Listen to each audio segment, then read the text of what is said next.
இன்றைக்கு சட்டப்பேரவையிலே பேசப்பட்ட இந்த தீர்மானம் ஒட்டுமொத்த தமிழக மக்களின் வாழ்வாதாரத்தைக்கும் மிக முக்கியமான ஒரு தீர்மானம்.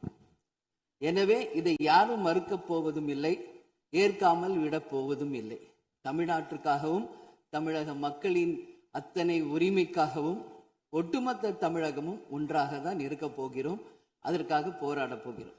ஆனால் நாம் சற்று இதை பற்றி யோசித்தால், சுதந்திரம் வாங்கின காலத்திலிருந்து இன்றைக்கு வரைக்கும் காவேரி பிரச்சனையும் முல்லை பெரியாறு பிரச்சனையும் தமிழக மீனவர்கள் பிரச்சனையும் தொடர்ந்து பேசிக்கொண்டுதான் இருக்கிறோம் ஒழிய எதற்கும் இதுவரைக்கும் நிரந்தரமாக தீர்வு ஏற்பட்டதாக ஒரு வரலாறு இல்லை என்பதை நிச்சயமாக இந்த நேரத்தில் நான் பதிய வைக்க விரும்புகிறேன்.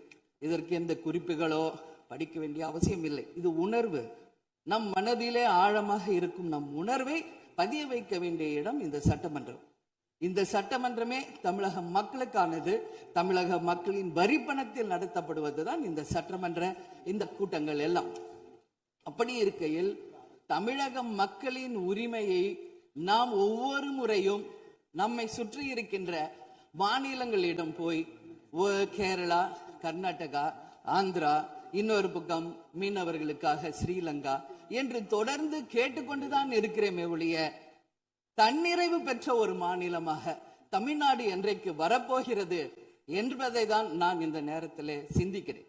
ஏன்னா நம்மை சுற்றி இருக்கின்ற நமது தலைவர்கள் எல்லாருமே இந்த பிரச்சனைக்காக, அம்மையார் புரட்சி தலைவி ஜெயலலிதா அவர்கள் காவேரிக்காக உண்ணாவிரதம் இருந்தாங்க, முதலமைச்சராக இருந்து.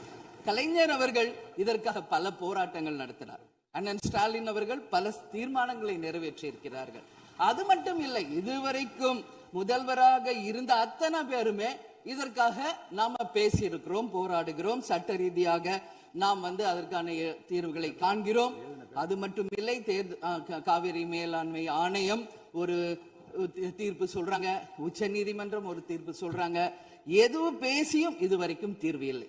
இப்பொழுது முதல்வராக பதவியேற்றிருக்கும் சிவகுமார் அவர்கள் சொல்றாரு, நாங்க பேச தயாராக இருக்கிறோம் என்று. நமது முதல்வரும் சிவகுமார் அவர்களும், நான் என்ன சொல்றேன், இது எல்லாரும் மக்களுடைய, இப்போ இந்த அவை இது முக்கியமான சட்டமன்றம். இங்க வந்தவொன்னு எல்லாருக்கும் என்ன கொடுக்கறாங்க? தண்ணி தான் கொடுக்கறாங்க. அப்போ ஒவ்வொரு மனிதருக்கும் தண்ணி தான் முக்கியம். இன்னைக்கு காவேரி தாயின் தான் நம்ம சொல்றோம். ஒரு தாயின் ஒரு குழந்தைக்கும் எப்படி தாய்ப்பால் இன்றியமையாதோ அது பாருங்க, அத்தனை பேரும், அது விவசாயிகளாக இருக்கட்டும், குடிமக்களாக இருக்கட்டும், இங்கு மிக முக்கியமானது குடிதண்ணீர். நீரின்றி அமையாது இவ்வுலகு. அதனால முதல்வர் அவர்களே, உங்களை நான் கேட்டுக்கிறது, எப்படி மின் மிகை மாநிலமாக தமிழகத்தை உருவாக்கணுமோ அது மாதிரி மின் மிகை நீர் மேலாண்மையை நாம் நிச்சயம் உருவாக்க வேண்டும் என்று கேட்டுக்கொள்கிறேன். மழை நமக்கு ஒரு கொடை, கடவுள் கொடுத்தது. அதற்கு இனி வர இருக்கும் மழை காலத்திற்கு முன் அதற்கான தீர்வுகளை நாம் ஏற்படுத்தி எங்கெல்லாம் தமிழ்நாட்டின் நதிகளை இணைக்க வேண்டும். சும்மா நம்ம போய் பக்கத்து ஸ்டேட்டுக்கிட்டே தண்ணி கொடுங்க, டேம் கட்டாதீங்க கேட்டுக்கிட்டே தான் இருக்கோம், எதுவுமே நடக்கல. அதனால சொல்றேன், தன்னிறைவு மிக்க மாநிலமாக நம் தமிழ்நாடு உருவாக வேண்டும் என்று மாண்புமிகு முதல்வர் அவர்களை நான் கேட்டுக்கிறேன். தமிழ்நாட்டில் இருக்கிற நதிகளை நாம் இணைப்போம், எல்லா இடத்துலையும் தூர்வாருவோம். வரப்போகும் மழைக்காலத்திற்குள்ள அந்த நீரை எப்படி சேமிக்க வேண்டும் என்பதை நாம முடிவு செய்யணும். வீணாக கடல்ல போய் நீர் கலக்கிறத தடுத்தாலே தமிழ்நாடு மின்மிகை நீர் மேலாண்மை நிச்சயம் வரும் என்பதை தெரிவிச்சுக்கிறேன். இதுல யாருக்கும் எந்த மாற்று கருத்தும் இருக்காது. தமிழ்நாடின் உரிமை என்றைக்கும் நாம் விட்டுத்தர முடியாது. முன்னொரு காலம் புரட்சி கலைஞர் கேப்டன் எதிர்கட்சி தலைவராக இருந்தபோது தமிழகத்தின் பிரச்சனைக்காக அனைத்து கட்சியும் ஒன்று திரட்டி டெல்லிக்கு சென்று பிரதமரை சந்தித்து தமிழக மக்கள் சார்பாக கோரிக்கை வைத்தார். அதுபோல் தேவைப்பட்டால் அனைத்து கட்சியையும் நீங்கள் ஒன்றாக அழைத்து சென்று தமிழக மக்களின் உரிமையை நிலையாக உறுதியாக நீங்கள் நிலைநாட்ட வேண்டும் என்பதை நான் கேட்டுக்கொள்கிறேன்.